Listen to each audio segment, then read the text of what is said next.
നമുക്ക് ഇന്നൊരു ചിക്കൻ ബിരിയാണി ആയാലോ? ചിക്കനുള്ള സവോളയും ഉള്ളി അരിഞ്ഞു വെച്ചിട്ടുണ്ട്. ഞാൻ അറിയാതെ കടുക് പൊട്ടിച്ച് പോയി. അപ്പോഴാണ് ഓർത്തത് ഒന്ന് നമുക്ക് വീഡിയോ എടുത്താലോ എന്ന്. അപ്പോൾ അത് നിർത്തി വെച്ചിട്ടാണ് ഞാൻ ഈ പറയുന്നത്. ഇവിടെ ഒരാളിരുന്ന് പഠിക്കുന്നുണ്ട്. അടുക്കള പാത്രത്തിൽ കയറി ഇരുന്ന് പഠിക്കുവാണേ. ചുമയൊക്കെ ആയിട്ട് വയ്യാണ്ടിരിക്കുക. നമുക്ക് ബാക്കി നോക്കാം. എവിടെ തുടങ്ങി എങ്ങനെ വീഡിയോ എടുക്കണമെന്നൊന്നും എനിക്കറിയത്തില്ല. എന്നാലും നമുക്ക് എടുക്കുന്നിടത്തോളം എടുക്കാവേ. ഇത് എൻ്റേതായിട്ടുള്ള രീതിയിലുള്ളൊരു ചിക്കൻ കറിയാണേ. പല പോരായ്മകളും കാണും. ഞങ്ങൾ ചിക്കനും ബിരിയാണി സെപ്പറേറ്റ് ആയിട്ടാണ് വെക്കുന്നത് കേട്ടോ. ചിക്കനും റൈസും. കാരണം വൈകിട്ടത്തേക്കൊക്കെ എടുക്കാമല്ലോ. ഒന്നിച്ച് വെച്ച് കഴിഞ്ഞാൽ ചിലപ്പോൾ നാളത്തേക്ക് ഇച്ചിരി റൈസ് എടുത്ത് വെക്കണം തോന്നി കഴിഞ്ഞാൽ പറ്റത്തില്ലല്ലോ. അത് കാരണമാണേ. ഇനി കടുകും ഇതൊക്കെ പൊട്ടിയിട്ടുണ്ട്. നമുക്ക് ഞാനൊരു സവോള ഇടാം. ഞാൻ ഇട്ടിട്ട് എടുക്കാം കേട്ടോ. നോൺ വെജിൽ ഏത് നോൺ വെജ് ആയാലും ഏറ്റവും കൂടുതൽ സവോള കഴിഞ്ഞ് ഉള്ളി ഇട്ടാൽ അതിന് വേറൊരു ടേസ്റ്റാണ്. നമുക്ക് ഇതിനകത്തോട്ട് ഇനി കുറച്ച് ഉപ്പും മഞ്ഞപ്പൊടി ഇടാം. അപ്പോൾ പെട്ടെന്ന് ഇത് വഴണ്ടി വരുവേ. ഞാൻ ഉപ്പും മഞ്ഞപ്പൊടി ഇട്ടിട്ടുണ്ട്. നമ്മുടെ ക്യാമറാമാന് ചിക്കൻ കഴുകാൻ പോയേക്കുന്ന കാരണം ഒരു കയ്യിൽ വെച്ചാണ് ഇതൊക്കെ പിടിക്കുന്നത്. അത് കാരണം ഇട്ട ശേഷം എടുക്കുന്നത് കേട്ടോ.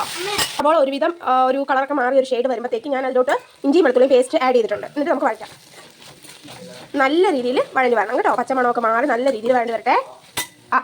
ആ സമയം കൊണ്ട് കഴുകി കൊണ്ടുവന്ന ചിക്കൻ ചേട്ടൻ മസാലയൊക്കെ ഇട്ട് മിക്സ് ചെയ്യാൻ പോവുകയാണ്. ഇതിലുള്ള മസാല മുളക് പൊടി, മല്ലിപ്പൊടി, മഞ്ഞപ്പൊടി, കുരുമുളക് പൊടി, ജിഞ്ചർ ഗാർലിക് പേസ്റ്റ്, ഉപ്പ്, മഞ്ഞപ്പൊടി ഇത്രയും ഇട്ട് നമ്മളൊന്ന് ഇളക്കി വെക്കുവേ. ഇത് നന്നായിട്ട് ഇത് റോസ്റ്റായി വന്നിട്ടുണ്ട്. ഈ ഒരു ഇതെത്തുമ്പോഴത്തേക്കും നമുക്ക് ഇതിനകത്തോട്ട് ബാക്കി പൊടികളൊക്കെ ചേർത്ത് കൊടുക്കാവേ. ഞാൻ ചേർത്തിട്ട് പറയാവേ. ഞാൻ ഇതിലോട്ട് മുളക് പൊടി, മല്ലിപ്പൊടി, മഞ്ഞപ്പൊടി, കുരുമുളക് പൊടി, ഗരം മസാലപ്പൊടി, ഇച്ചിരി നമ്മുടെ ചിക്കൻ മസാലയും ചേർത്തിട്ടുണ്ട്. എന്നിട്ട് നമുക്ക് നന്നായിട്ട് ഇത് പച്ചമണം മാറുന്ന വരെ വഴറ്റാം. നമുക്ക് ഈ തിരുമ്മി വെച്ചേക്കുന്ന ചിക്കനകത്തോട്ട് വഴറ്റി വെച്ചേക്കുന്നത് ഇട്ട് മിക്സ് ചെയ്യാം. ഞാൻ സവോള വഴിച്ചത് അതിന് മുകളിലോട്ട് ഇട്ടിട്ടുണ്ട്. മിക്സ് ചെയ്യാവേ. അത് നന്നായിട്ട് മിക്സ് ചെയ്ത് വരുമ്പോഴത്തേക്ക് ഞാൻ ഇത് വഴറ്റിയ പാത്രത്തിലോട്ട് കുറച്ച് വെള്ളം ചൂടാക്കാൻ വെച്ചിട്ടുണ്ട്. അത് ഇതിലോട്ട് ഒഴിക്കാം. വെള്ളം ഒഴിച്ച് നന്നായിട്ട് മിക്സ് ചെയ്തിട്ടുണ്ട്. ഇതിൽ കളർ കാണുന്നില്ല കേട്ടോ. നല്ല റെഡ് കളറിലായിരിക്കുന്നത്. കളർ ഇതിൽ അറിയാൻ പറ്റാത്തതാണ്. വെളുത്തല്ല ഇരിക്കുന്നത്, ക്യാമറയിൽ വെളുത്തായിരിക്കുന്നത്. അപ്പോൾ ഇത് നമുക്ക് അടുപ്പിനകത്തോട്ട് തിളപ്പിക്കാൻ വെക്കാവേ. അപ്പം ഇത് തിളയ്ക്കുന്ന ഇത് വേകുന്ന സമയം കൊണ്ട് നമുക്ക് ബിരിയാണിയുടെ പരിപാടികളിലോട്ട് കിടക്കാം.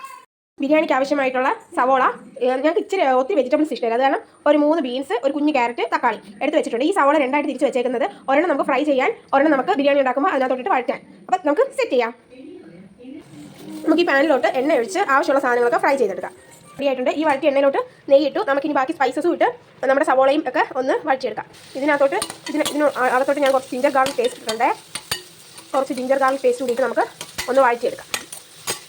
അതിനകത്തോട്ട് ഞാൻ നമ്മുടെ ക്യാരറ്റ്, ബീൻസ്, നമ്മുടെ തക്കാളി ഇത്രയും കൂടി ഇട്ട് നന്നായിട്ടൊന്ന് വഴറ്റിയെടുക്കുക. നന്നായിട്ട് വഴണ്ട, ഒന്ന് ജസ്റ്റ് ഒന്ന് കുഴഞ്ഞാൽ മതി. അതൊന്ന് ഇതായാൽ മതിയേ.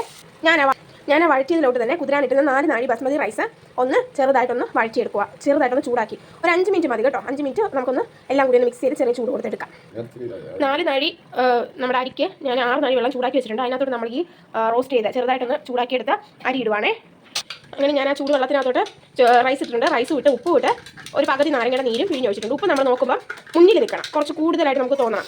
അങ്ങനെയാണെങ്കിൽ നമുക്ക് ചോറിനകത്ത് പാകത്തിന് ഉപ്പ് നിൽക്കുള്ളൂ. അങ്ങനെ നോക്കിയിട്ട് ആദ്യം ഹൈ ഫ്ലെയിമിൽ ഒരു 5 മിനിറ്റ്, അത് കഴിഞ്ഞ് ലോ ഫ്ലെയിമിൽ വെച്ച് ഒരു 5 മിനിറ്റ് കൂടെ വയ്ക്കുമ്പോൾ നമ്മുടെ അരി വെന്ത് കിട്ടുവേ. ചിക്കൻ കറിയിൽ ലാസ്റ്റ് ഒരു കറിവേപ്പിലയും കുറച്ച് തൈരും മല്ലിയിലയും ഇട്ട് ചിക്കൻ കറി നമ്മുടെ അടിപൊളി ബിരിയാണിക്ക് പറ്റിയ ചിക്കൻ കറി റെഡി ആയിട്ടുണ്ടേ. നമ്മുടെ ബിരിയാണി വെന്തിട്ടുണ്ട്. ഞാൻ അതിനകത്തോട്ട് നമ്മുടെ വഴറ്റി വെച്ചിരുന്ന വറുത്ത് വെച്ചിരുന്നൊക്കെ ഇട്ട് നമുക്കിനി മൂടി വെക്കാം. ആ ചൂടിൽ ഇച്ചിരി കൂടി അത് ദമ്മ് പോലായി വെന്തിരുന്നോളും. നമുക്ക് എന്നിട്ട് സെർവ് ചെയ്യാൻ ടൈമിൽ ഇത് തുറന്നെടുക്കാവേ. ബിരിയാണി വന്നിട്ടുണ്ട്. നമുക്ക് ഒരു വശത്തുള്ള തന്നെ വെക്കാം.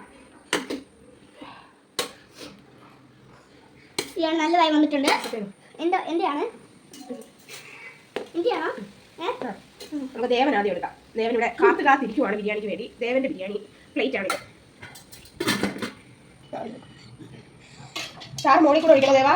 മോളിൽ കൂടെ ഒഴിക്കണോ? മോളിൽ കൂടെ ഒഴിക്കാം, മോളിൽ അല്ലാതെ ഒഴിക്കാം. മോളിൽ കൂടെ മോളല്ലാതെ ഒഴിക്കണം അല്ലേ? ഓക്കെ, പോരെ. എരിവാന്ന് പറയരുത്. നമുക്ക് അടുത്ത് സലാസ് വെക്കാം. മതിയോ ദേവാ? പിന്നെ പപ്പടം. എത്ര പപ്പടം വേണം ദേവന്? ഓക്കെ, എന്നിട്ട് നമുക്ക് ദേവപ്പന് ഐശ്വര്യമായിട്ട് കൊടുക്കാം. ഇവിടെ കാത്ത് നിൽപ്പുണ്ട്. ഒരു സന്തോഷം കുഞ്ഞാവേടെ. ഇവിടെ കഴിച്ചോ? എങ്ങനെയുണ്ട് ഏട്ടാ ഫുഡ്? ഇഷ്ടപ്പെട്ടോ? Thank you. ദേവപ്പ എങ്ങനെയുണ്ട്? ഇഷ്ടപ്പെട്ടോ? നന്ദുട്ടിക്ക് ഇഷ്ടപ്പെട്ട ബിരിയാണി?